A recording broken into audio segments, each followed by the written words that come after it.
Hi, my name is Kasha Clay. I'm 34. Um, I'm a mother of two, one in heaven. Her name is Aubrey. And I have an awesome little boy named Kashawn. He'll be 9, June 11th. Um, I've always been raised in church and being a part of the drill team. But at the age of 21, when I lost my baby and had to do that alone, um, got me into the street life where I felt loved. I was always chasing after love. Um, from the youngest age that I can remember, I would always be told that I'll never amount to anything. Um, always chased after love from other people. Never really got the love from family members, but like my mother, who I wanted love from.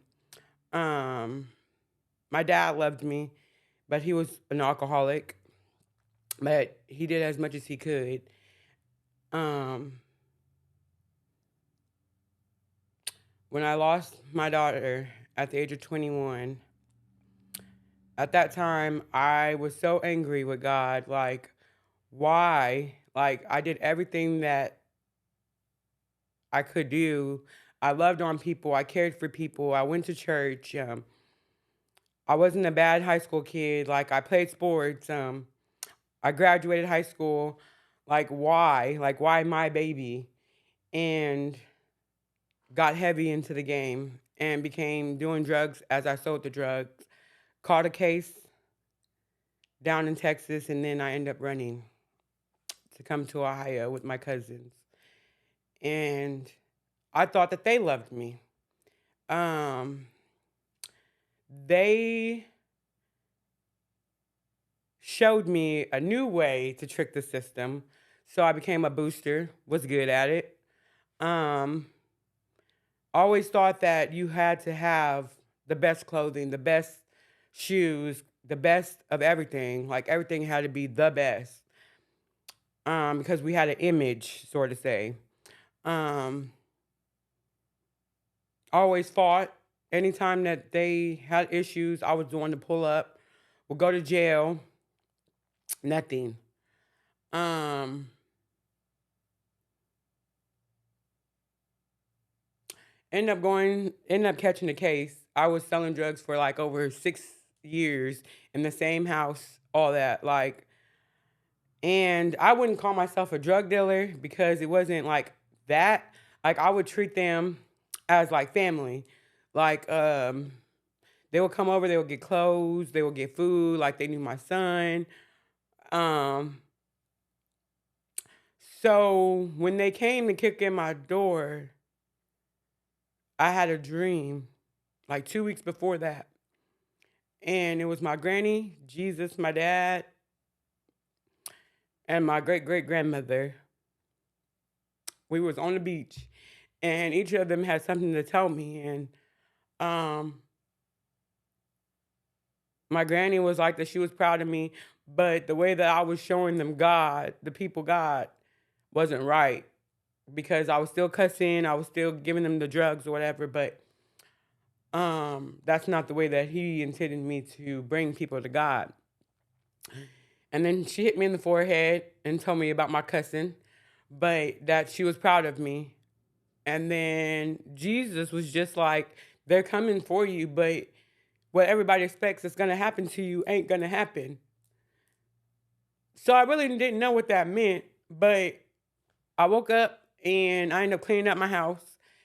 And 2 weeks later, they came, kicked in my door. My son state was there, and children's services was trying to dog my whole life. And my aunt, who I thought that I could always count on, always genuinely love, flipped the script when it was time for it. Like, to see who's gonna take my child because my sister lived in Texas. And she took him, but at the same time, she wanted Metro. She wanted food stamps. She wanted like money wise. Like, and it's like I had nothing. Like everything was stripped from me at that moment. So I couldn't understand that. And when I had to call my sister to come get him, and she came and got him November 6th of 2021. No, 2020. 2020. And he's been with her ever since. So I found God in back. I came back to him when I was in the county waiting to go be sentenced to go to prison. And at first they were talking about 8 years. And I'm like, 8 years? Like, I don't know what's going to happen. Like, 8 years away from my child. Like, that is something. So I go to court. The prosecutor's pushing for 8 years. And Judge Nonoff was like, no, I'm going to give her 4 years and 11 months.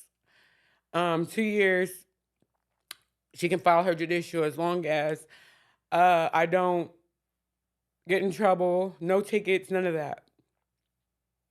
So I just had a breakdown because he said that I wasn't allowed to contact my child, but I lost it.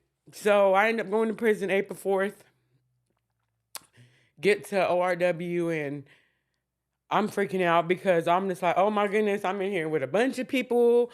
It's a bunch of murderers. I don't know what they're going to do to me. Watching The Orange is the New Black, don't do that.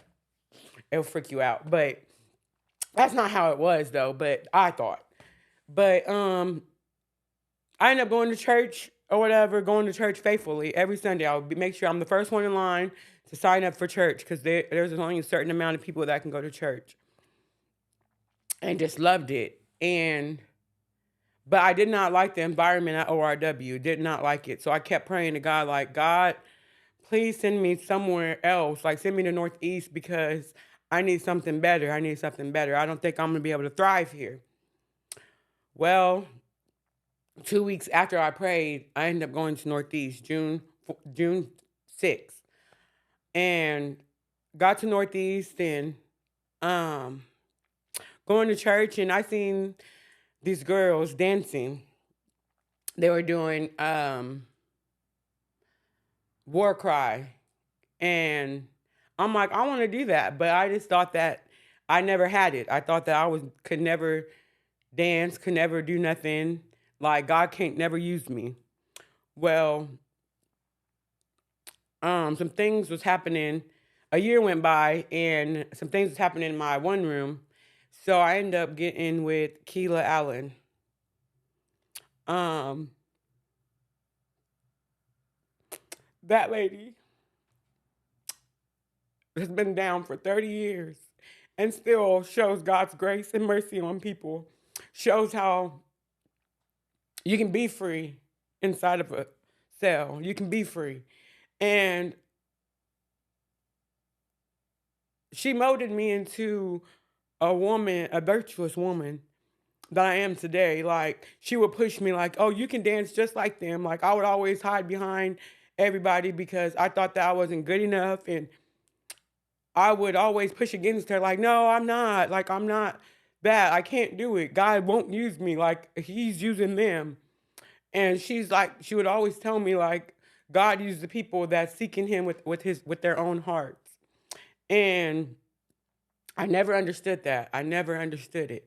But I would dance, get on the dance team and dance, and she would make me do solos and make me get confidence in God, like who he is. And I'll be forever grateful for that. Like, if it hadn't been for prison, I don't know where my relationship with God would be. Like, this walk is something different for me now. Like, I thank God that he sat me down for those 2 years and gave me who he gave. She showed me what motherly love is. She showed me how to love myself, how to, when things do go wrong, to call on God, and how to never lose your faith. Like, there's going to be times that it's hard. There's going to be times that it ain't easy. But you got to still pray And I never understood that until now. Like, till now. Like, it's okay to have bad days. It's okay to feel down, but don't stay stuck in it. Um, and when I do dance, it's something that I feel like it's just me and God. Like it's me and God. And it's incredible because I feel like ain't nobody else is in the room but me and him. And it's an amazing feeling. I never thought that I could do or have. But that's something that he gave me and that I will love to use. So at the end of this clip, where there will be a dance that I did called Greater Is Coming. I just want to thank everyone for listening, and may God bless you. An album has to go through 3 stages for its all to run. It has to go through the shaking, the beating, and the pressing. And just like the album, some of you may have felt like you go through the shaking, the beating, and the pressing. You went through all